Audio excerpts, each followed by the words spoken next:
Hello, you're listening to Ready, Set, Go Real Estate Investing Podcast, presented by Brandon Elliott. This show will be going over all aspects of real estate investing and is intended to educate, motivate, and prepare you to take action on your first or next real estate investment.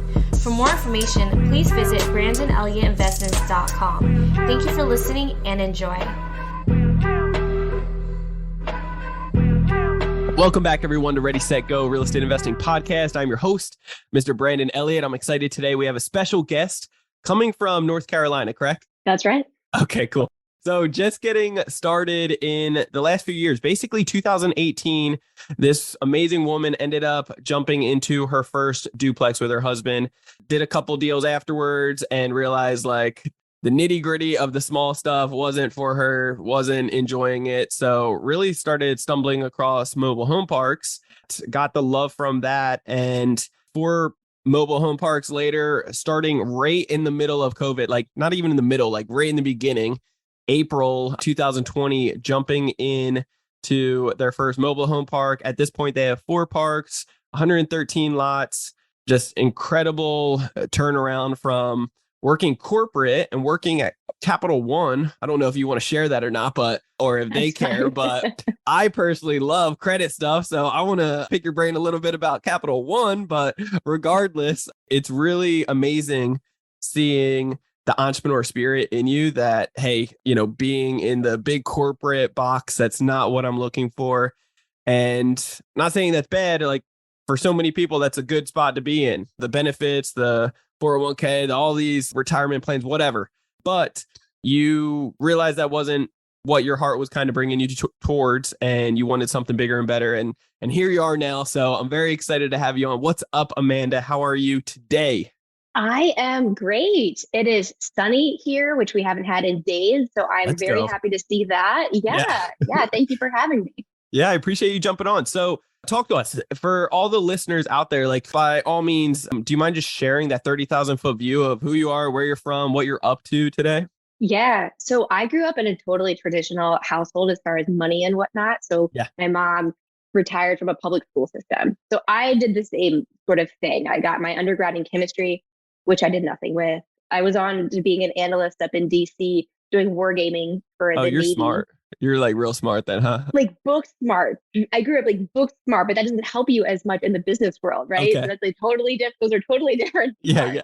But I was doing that, and then I got my master's in applied statistics, and that's when I hopped down to Capital One and started working there, climbing the ladder for a decade. So I was managing a team of analysts there until about a year ago is when I actually left.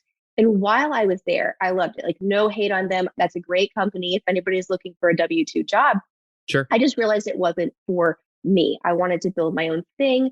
And so we started investing in real estate after a year of one failed business experiment. So being book smart does not always get you where you want to be in the business side. And so we started investing in real estate in 2018. You know what's funny too? A lot of colleges even have a business class, right? And the teacher is teaching it, but they don't actually own a business themselves, right? Right. It's crazy. It's crazy. So just because you're good, book smart, and very high IQ, and you're learning everything that they're teaching you in school doesn't necessarily set you up for the real world or business or the entrepreneur spirit, right? So talk to me. I want to hear about that. So you got your first deal in 2018, but what was that failed business? I want to hear more about that. Yeah, we tend to learn a lot from the failed, what we go through. Oh gosh, so much. So it was a gender reveal business. If when you're having a baby, you may see people cannons and whatnot. So we were selling that, and it was fine. It was starting to take off, and the product ended up being unsafe. So public safety announcement, just don't use those cannons. They're not safe. The pieces can come apart. They're really, really bad. Oh, really? And so, fun story when you own a business like that. Yeah. Not good. We've actually been honored to a couple of our friends asked me and Jennifer to do it several times for them. We did too. Yeah, no, not good. Not a good thing. And so we had to shut it down. And this was 10 months in. I mean, I did every single thing myself. I didn't hire anybody. That's why it took so long to fail. I could have failed way faster had I hired people and got it going. But yeah, so that was fun. And then we got into real estate, which I was always interested in. And just learned a lot about it, bigger pockets and whatnot. We bought a duplex. We fixed that up. We got tenants in place. That was going well. We did a burr next. And that, it was fine. It took 3 months to do a 3-week renovation because we were managing a contractor who didn't show up and, whatever, all those things. Been there. And yeah. yeah, and we didn't do it long enough to get good at it until we were like, you know what, single family houses is going to be too slow for what we want. Like, yes. It wasn't just wealth building for us. Like, we knew we wanted to leave our W-2 jobs. That's good. And so going one house at a time, making $200 in cash flow per house net, like that wasn't going to do it. Yeah. So we got into. So that's very good. Like, identifying what the end goal is and realizing the plan that you set up in front of you that you thought was going to work, it's really not going to work. It's going to take way too long. It's going to be a headache in between.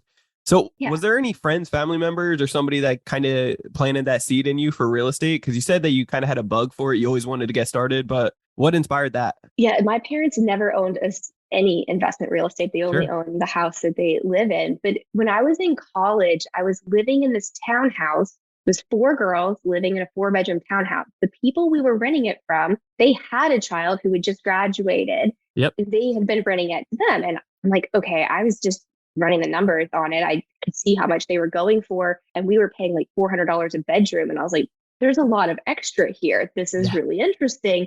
I just kind of filed it away as, hey, like maybe one day I'll look into this again. I love it. Yeah. So it's just, it's common sense. Like, you're a smart girl. You're realizing like, wow, the numbers right here, it looks like there's some extra. And there's some extra. I like it, the extra part. Yeah, that sounds good. So, so after the first, second deal, like, you realize these single family houses, the residential multifamily, it's really not what's going to take you to that end goal. So then what? So we started doing individual mobile homes. There's something called a Lonnie deal. You basically buy a home for a good price, just like you would any other single family home, somebody who needs to sell. You pay for it, you buy it, then you turn around and you sell it to a family who's going to live there, and you're the bank. You have the note on it. You didn't do any work to it. And then we're the bank. So you're super passive. You're just getting the income from the mortgage that they're paying. Seller financing, basically. Yeah, you seller finance it. And those were at 18% interest, those notes. And so it was like, okay, well, you're making money because there's a spread between what you sold it for and what you're buying it for. Any money that they're paying to you is at 18% interest. So this is a really good gig. So we did a handful of those. And then we wanted to go bigger again. Yeah. So that's when we started looking at parks. So 18% interest, how did you come across that? And you were buying the property yourself, cash, or financing it, probably a lot less interest, right? So then you're arbitraging. Exactly. So we bought our first one. I think the guy wanted 22,000. It was a nice, like early 2000s mobile home. We got him down to 15,000. I think we paid him 12,000, and then the other 3,000 he financed for us at no interest over 2 years. And then why not leverage? We sold it. Yeah. Why not? We sold it for 25,000. The woman who bought it paid us 5,000 down, and she had a $20,000 note at 18% interest. So she was paying us, I want to say like $370 a month or something like that. And it was supposed to be a 7-year note. She ended up paying us off after like 2.5, 3 years. Love it. So is that very typical to have the 18% interest in mobile homes park space? Okay. Yeah. So with used mobile homes, it's really hard to get financing on pre-owned mobile homes. And if you're not doing a credit check, like the companies who may require 30% down or even 40% down. And so if I were doing it again, like I would probably do like 15, 16% interest, something like that. But yeah, you expect to get much higher interest rates because it's a riskier product that you're selling there. Okay. So to have somebody qualify for this, is there a background check, or, is there a credit check? We did no credit checks. We did background checks and proof of income that they made 2.5 times what they were going to have to pay. These were in mobile home parks where you have to pay lot rent. So their lot rent plus their payment to us, they needed to be making 2.5 times that. And so those were the checks that we ran. And I think we did like 5 of those overall. Some people just paid in cash, so we ended up just flipping them. Some became notes. Yeah. And then so you actually had the whole parcel, right? The whole park. And then at that point, just that one home. We didn't even own the land underneath it. We just owned the home. Okay. And then, so that's one of the things about mobile home parks. The park may own the homes, or they may own just the land and infrastructure, and the residents own their own homes, which is the model that we like and the model that we have in our parks. Okay. I like that. So originally you're going to mobile home parks that they actually own the lot, like what are they called? The plots or A lot. Yeah. yeah. They own the And ground, basically, they the own the land and the ground. infrastructure. Yeah. And then sometimes they're like a concrete or just dirt, little area. And that's what they can lease out to you. And then you can basically just arbitrage and you can put your home there and rent it out to somebody else. Or You do the seller can. So financing. yeah, you can. In this case, the home itself was owned by somebody else. He was a little entrepreneur himself. He was Cool. like, my company's paying me to come rent this out to people. So he was taking rent from his friends and like having his company pay for it. And then his company stopped moving him to that city. So he was like, Okay. well, I need to sell this quickly.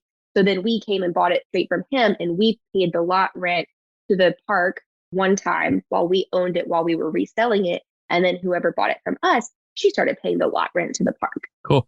So what inspired you to go down I wouldn't say the rabbit hole, but the niche for mobile home parks? Because there's so many different ways to get started in real estate, right? You could be doing big multifamily, residential, fix and flips, wholesaling, like all the popular things that all the gurus are doing online. Why mobile home parks for you guys? Was there anything that stood out the most, or connections, books? Totally. Okay. So it was really a bridge from those Lonnie deals, which Bill Cook, if you haven't heard of him, he's an amazing creative deal structurer, right? And I've just latched on to him. I love him. I call him every few months. Like we keep in touch. He was the one who originally told me when he came through Raleigh back in, 2018, about this thing called a Lonnie deal. And I'd filed it away. And then when we were looking for something new, we thought we would try that.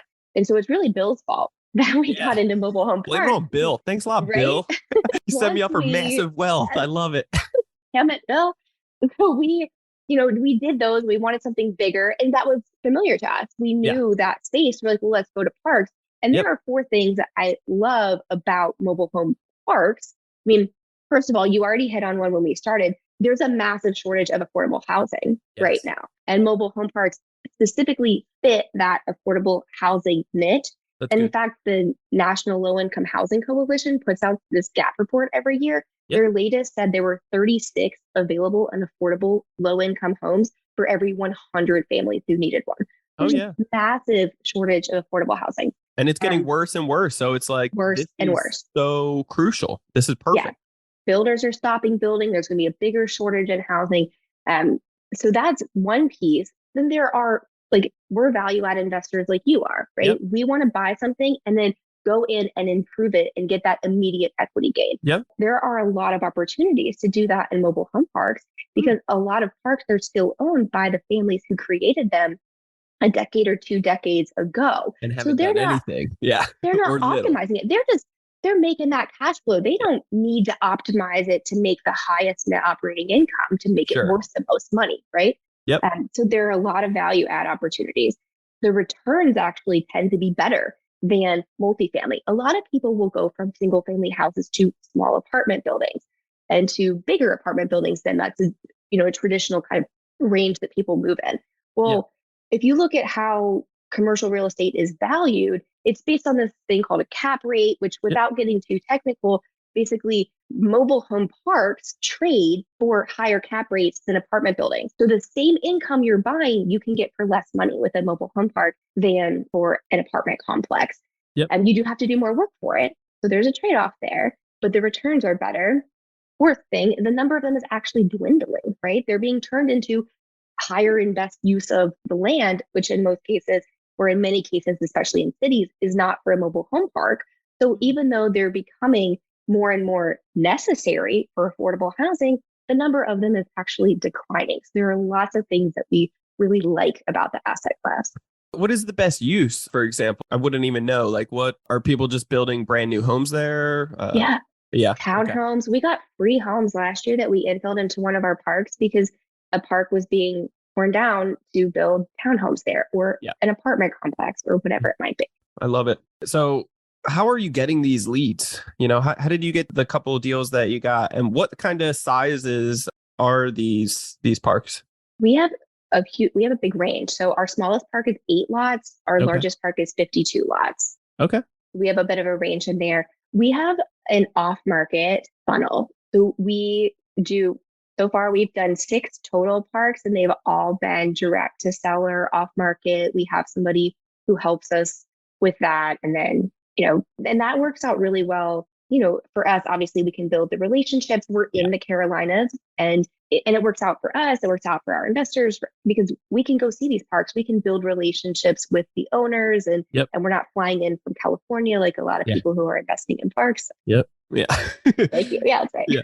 Okay. So basically you just built up a relationship with brokers over time, and you started getting them to, send you the cherry pick deals. Sellers directly. We have it totally off market. Okay. So we've gone direct to sellers. Now, I do reach out to brokers. I can't wait till I can buy a deal for one. I really want to. I just haven't found one that works yet. Sure. Yeah. I mean, usually you can get more creative, a better deal in so many different ways without the agents involved. So going straight direct, any tips or tricks on how somebody just getting started could do exactly the same thing and reach out to these sellers to work directly with them off market? Yeah. So particularly if you're looking for your first park and you want a small one, these are not competitive. An 8-lot park, a 15-lot park, there's just not a ton of competition. I'm not searching for those. None of the bigger players are searching for them. So if you see one, just find the owner, just like you would with a single family home. It's in the county information, right? So you just go look up the owner. You can look up their information. We usually use white pages to go find their number, and then we just call them. So if you drive by one, you can even call the counties and you can ask them for a list of mobile home parks. And sometimes the counties will give it to you. So you can, make your list, and you can just start calling or mailing or whatever you would be doing for single family houses. You can do the same way. Yeah, what's really awesome is it is a very dedicated niche, right? It's not like I'm looking up a bunch of apartment buildings, although you could do the same thing. You could do single family houses. You could do any of these niches, but mobile home parks definitely stand out, I feel like. So you can get that list of all the mobile home parks within that zip code, that location, that area. And then it really just comes down to the public records, finding out the entity or the owner that actually owns that parcel. And then it's very simple to skip trace and find that even with just a simple Google search 9 times out of 10, or paying a couple bucks to skip trace and get the raw data that you're looking for. And then it just comes down to persistence and, and following up. You can have a VA do it, get SOPs together, a template together of email, of text, of call, of mailing, and just some unique things to be able to really get in front of that seller and get them to give you a call back, right? Absolutely. You can do it just like you would with single family houses. And honestly, if it's your first one, I wouldn't spend all that money and create these massive systems. Go find one, get one county's worth of stuff and just work that yourself. Just call it, right? A lot of times you can get caught up in building these systems when if you don't even have one property yet, you don't need to be spending all of this money on a system. You just need one property. So I would definitely recommend starting small at that. I love that. I'm a very big advocate on simplifying real estate. Like a lot of people out there make it confusing, or the individual trying to get started, they're like, oh, these moving pieces. And it's very simple. You're really just getting a beat up, distressed property, doing the value add to it, getting the creative financing, running the numbers, making sure that it adds up at the end of the day, refinancing it or selling it in the long run. So it doesn't need to be that complicated, but I love it. So just focus on one zip code, one location, and hit them hard. What kind of learning curves have you come across in the mobile home park space? I've had other investors on talking mobile home parks. I think the stigma out there too, potentially, or at least in the past, let's say, because I think the last couple of years, just like you said, it is more affordable. It's needed. There's good people that are moving into these. There's it's not all meth dealers or crazy stuff going on, right? But what could that brand new person getting started possibly anticipate? Yeah, so there is definitely a learning curve. And honestly, I talk with my investors a lot about this because I was just talking with one of my investors who invested with us on our last deal. And she was like, what is a mobile home park? I'm going to Google this. Just look into it. Like, okay, that's you live classy. in Texas. They're everywhere. You can go find them. Go drive through one so you understand what this is. Yeah, that's sheltered. I love it. Right. I'm like, yeah, obviously you haven't lived that hard of a life if you don't know what a mobile home park is. I think the biggest thing is the infrastructure. Yeah. A lot of these parks will have septic systems, some will have well. So really understanding That's good. that infrastructure and how to do due diligence on it. Like you want to pump the septic systems, you want to pump those tanks and you just have the person who pumps them look in and they can tell you, is the tank cracked? Want to Yep. walk through the drain fields and figure out, is it soggy? Does it smell like sewage? These things you need to do. So really coming up to speed on the due diligence piece of mobile home parks is really important because in commercial real estate, like that type of stuff can sink you. And especially in mobile home parks, you're buying the infrastructure. Oh yeah. That's what a mobile home park is. That's what Yeah. makes it different from land, is having the sewer, water, and electrical hookups. So you really need to understand that piece pretty well. So with that piece, is there typically just one or two, or is it individual for each? How does that work? Yeah, depending on when the parks were created, it can be 1-to-1, which means one septic system for one home, That's a or lot. some of the older ones will have like 4 homes to one system. Okay. And so, it totally depends. And that's not a deal breaker. You have to pump them more often if there are 4 homes feeding into one. Their septic tanks are basically rated off of the number of bedrooms in a home. Yep. So, just depending on that, you just want to be aware of what you're getting into. And some of the parks have city water and city sewer, right? If they're closer into cities, which is ideal, that's the best case scenario.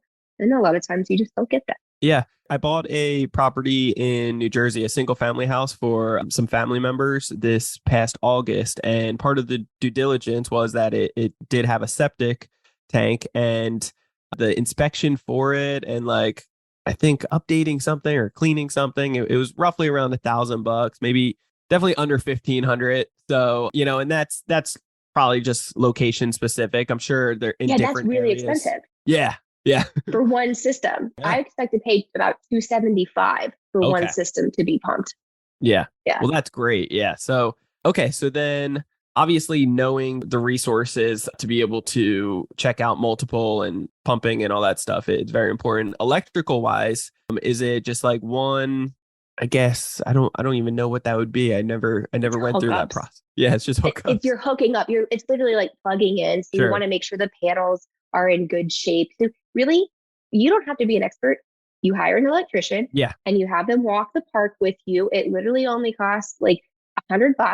Yep. They inspect every panel and they tell you if it's in good shape or what upgrades need to be done and how much that's going to cost. Yeah, very simple, right? It's not rocket science. There's I'm only not an so expert. many. Yeah. I couldn't tell you what needs to be done. I just know to hire the person, right? Yes, that's good. I love it. What other like learning curves have you gone through, or things that people should just be aware of besides the electrical and plumbing and so forth? There's a big difference between park-owned homes and tenant-owned homes. So that is something like you can get more money for rent if you, as the owner of the park, also own the homes. Then it's a more standard rental. It's basically just like you're renting a single family house. You own Sure. everything, you take care of everything. They come in, they have their lease, they leave, you fix it up for the next person. Yep. Now, you can also do the model where the residents own their own homes, which is called tenant-owned homes. And that's a more streamlined model from the park owner perspective because I'm not dealing with leaking toilets. I don't have to deal with changing carpet or painting in between tenants. The residents own their own homes. And so understanding the difference. And when you are looking at a park, like if you find a park on the residential MLS, that's actually a good spot to find a mobile home park because any professional investor is not listing their mobile home park there. And so that might be a good opportunity. And it's good to know, like, does that owner own the homes or just the lots, and knowing what to expect for rents then and how they change. That's good. What type of cash flow can people anticipate or expect? That's so hard. What kind of, gosh, our biggest portfolio is 2 parks that are 75 lots. Okay. We pull, let's see. So we we just upped the rent. So it's going to be $300 a month per lot. And we end up pulling about, let's call it 9,000 per month that we pull for ourselves. Like after expenses, after reserves, after management, Yeah. after our other business stuff. There's not really like a standard of per door. Like, you're like $100 per door. Sure. It's more you want to do it on income minus expenses, Yeah. and then assume there's like a 40% expense ratio. Yep. Right. So if you're getting $100,000 of income and then you have $40,000 in expenses, I would assume that is a rough estimate. Then you can assume your net leftover is 60,000, and then you're going to have your mortgage after that. So that's how you can really get back to what you're going to be in your cash flow. But it is so different depending on park owned or tenant owned, or bigger parks are more efficient than smaller parks. So Yeah. there isn't really like, I wouldn't One go with size one fits cash all. flow. Yeah. Yeah. Talk to me about financing. I know a lot of these, they're all really off market. So are you getting more creative financing strategies, the seller doing seller financing with you guys, and then you kind of arbitraging that? You can. So our last park we purchased, we were going to have seller financing, and then we ended up negotiating a lower price due to some stuff we found in due diligence. So he Yeah. was like, I'm good with that, but let's do traditional financing. So that, that's fine. That kind of stuff happens. So you can. There's a lot more opportunity for that. I Sure. think in general right now, there's a lot more opportunity for that as interest rates have gone up, Yep. as sellers still want their price. That's how they can get their price, right? Is by trading off that. But yeah, you definitely can get seller financing there. But banks are more open to it. So don't go with a big bank. Don't go to Wells Fargo or anything Yeah. like that. You want to go with a local bank. You want to make sure you're going with a bank that already has at least one mobile home park on their books. That's good. Otherwise, you really run the risk that their underwriter is going to say no at the last minute. But I would go with local, small-ish banks that have a presence in your state. And a lot of times, as long as they have a mobile home park on their books, then they'll be good to go. Yeah, that's so good. Yeah, we always promote the small local banks. They're going to get more creative with you versus the big banks. Obviously, just like you're mentioning, because of where we are in the market right now and having interest rates a little bit higher right now, the sellers still want their price. So if they want their price, then what you can focus on as a brand new investor is really focusing on the terms, right? Or a seasoned investor, like anybody it's either price or terms. So if the seller won't budge off of the price, focus on getting creative with the terms. And you can do low down payments. You can have them carry back. You can do the 3% annualized. You could do 0%. There's some crazy things that people are doing out there to get really creative, but still give the individual their overall price that they want and they won't budge off of. So I'm a big advocate of getting creative, and when there's a will, there's a way. So you can always make it a win-win scenario and both succeed with this. Talking about local banks, you come from the big bank business, talk to me. Is there any data points that you can share with us when it comes down to like Capital One, or because you worked there for what? A while, Almost right? a decade. Yeah. Yeah. Do you Well, have cards with them? I'm assuming, right? I do. Our personal one is with them. We have Venture X, and then we have Spark for our business ones as well. I am loyal. Yeah, I am loyal. I love it. Do you travel hack at all with those? Not really. Okay. No, I don't. I guess now with our Venture X, we should get, I don't know, what is it, like $300 a year in travel credits or something. Yep. Basically, it's like worth the annual fee, whatever it is. So, but we haven't really done any like travel hacking. I know you do that. Uh-huh. I don't know how to do that. Cool. Anything that would be beneficial for a listener to know, like when they are applying for Capital One, or any data points that would be beneficial? I know I'm throwing you on the spot here. Gosh. So I was focused on the profitability of every credit card customer. So I had this whole system that we managed to figure out the profitability of like me as a card holder and everybody else. So I don't know much on the credit side, but I mean, they have a whole, what they call Main Street product, right? So if there are people listening who may not have the best credit right now, that is actually where Capital One kind of came up. So that's their bread and butter. So I would definitely not hesitate to reach out, and you may be able to qualify for one of their products. And then they like to work with people to get them up to their prime products over time. For sure. And this turned into an advertisement for Capital One, so they should be paying me, I think. Yeah, we're gonna have to reach out and be like, "Hey, you want to sponsor this show or not?" That's right. All right, Amanda, I appreciate it so much. I'm very excited for you with where you guys are at, where you come from to where you're at today in just a short amount of years. You guys are crushing it and very focused on the end goal here. What does the next couple years look like for you guys? Yeah, so we're definitely buying more parks. I also really like non-residential commercial buildings. So I've Yeah. been looking a lot for like non-residential real estate and continuing to help our passive partners. Like we have investors who come and invest passively with us because they don't want to do the hard work of finding Yep. parks and managing parks. And, I had an investor who invested with us for the first time last week. He messaged me and was like, this is the best thing ever. Like I'm getting money and I'm not doing anything for it. Like, Yep. yes, this is great. So helping more people do exactly that. I love it. Awesome. Well, Amanda, how can people get a hold of you? Yeah. So our website is voyageinvesting.com. If you're interested in the passive opportunities that we do have, make sure you go there and join our investor circle. And I post a lot about active and passive real estate investing on Instagram. So follow me at Investing with Amanda. I love it. Well, I appreciate you so much for jumping on today and giving your time for myself and all the listeners. It was just an immense amount of knowledge here. I got a book full of notes here, so I'm very thankful. Guys, you should definitely reach out to Amanda and pick her brain about mobile home parks. She is a wealth of knowledge and can definitely help get you either started or even partner up and do some deals together. So if you guys want to get a hold of me, you can always do so at Brandon Elliott Investments on Instagram. Otherwise, facebook.com/Brandon Elliott Investor. And then if you're really looking to get knowledge, like get true education from Credit Counsel Elite, we teach business owners how to be able to get up to $500,000 every 6 months at 0% interest. So if that would benefit you greatly to be able to grow, scale your business and to be able to take down more deals and afterwards travel hack, purchase properties with credit cards, fix credit if needed, personal and business, get to the 800 club in less than 30 days, then check out creditcounselelite.com. That's www.creditcounselelite.com.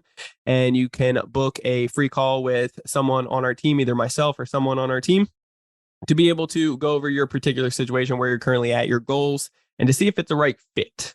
Till next time, guys, make sure you guys hit that subscribe button. You'll get the newest notification every single Monday. Leave that 5-star review. Greatly appreciate, like wholeheartedly, all the amazing views that we've got, all the amazing feedback, and all the subscribers. I appreciate you guys greatly. You guys are amazing. Share this out to somebody that needs it, business partner, significant other, friends, family, and we will see you on the next episode. Till next time, Amanda, once again, appreciate you. Thank you, Brandon. Thank you for having me. God bless, guys. Peace. This has been another episode of Ready, Set, Go Real Estate Investing Podcast, brought to you by Brandon Elliott. For more information, please visit BrandonElliottInvestments.com. Also, please don't forget to like, share, and leave a comment below. Thanks again for joining. Until next time, God bless.